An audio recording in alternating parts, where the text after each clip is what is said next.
6 ஆதாரங்களை சீமானிடம் ஒப்படைக்க திருச்சி நீதிமன்றம் உத்தரவு பிறப்பித்திருக்கிறது. இது குறித்த கூடுதல் விவரங்களோடு இணைகிறார் நமது செய்தியாளர் ரகுவரன். விவரங்களை பதிவு பண்ணலாம். திருச்சி சரக டிஐஜி வருண்குமார் அவர்கள் தாக்கல் செய்திருந்த அவதூறு வழக்கில் திருச்சி குற்றவியல் நடுவர் நீதிமன்றத்தில் நாம் தமிழர் கட்சியினுடைய தலைமை ஒருங்கிணைப்பாளர் சீமான் இன்று ஆஜராகியிருந்தார். அதே நேரத்தில் வருண்குமார் அவர்களும் ஒரே நேரத்தில் ஆஜரானதால் போலீசார் பாதுகாப்பு நீதிமன்றத்தில் போடப்பட்டிருந்தது அதிகமாக.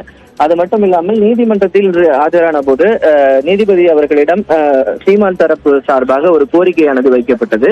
தன் மீது சுமத்தப்பட்டிருக்க குற்றச்சாட்டுக்கு சமர்ப்பிக்கப்பட்டிருக்கக்கூடிய ஆதாரங்களை தங்களுக்கு கொடுக்க வேண்டும் என்று சீமான் தரப்பில் ஒரு கோரிக்கை வைக்கப்பட்டிருந்தது. அது 6 ஆதாரங்கள், என்னென்ன ஆடியோ ஆதாரங்கள் இருக்கிறது, அதெல்லாம் பென் டிரைவ்ல இருக்கு, அது உள்ளிட்ட ஆதாரங்கள் எல்லாம் கொடுக்க வேண்டும் என்ற இந்த கோரிக்கையானது சீமான் தரப்பில் வைக்கப்பட்டது. அதற்கு நீதிபதி அனைத்து ஆதாரங்களும் கொடுக்கலாம் என்று சொல்லி இருந்தார். இதன் அடிப்படையில் அரை மணி நேரத்தில் அந்த ஆதாரங்களை சீமான் தரப்பிடம் ஒப்படைக்க நீதிபதி உத்தரவிட்டிருக்கிறார். அதனால் நீதிமன்ற வளாகத்திலேயே தற்போது சீமானும் டிஐஜி வருண்குமாரும் தனித்தனியாக காத்திருக்கின்றனர். அரை மணி நேரத்திற்கு பிறகு இந்த ஆதாரங்கள் ஒப்படைத்த பிறகு இருவரும் செல்லலாம் என்று நீதிபதி உத்தரவு பிறப்பித்திருக்கிறார். விவரங்களை பதிவு செய்ததற்கு நன்றி ரகுவரன்.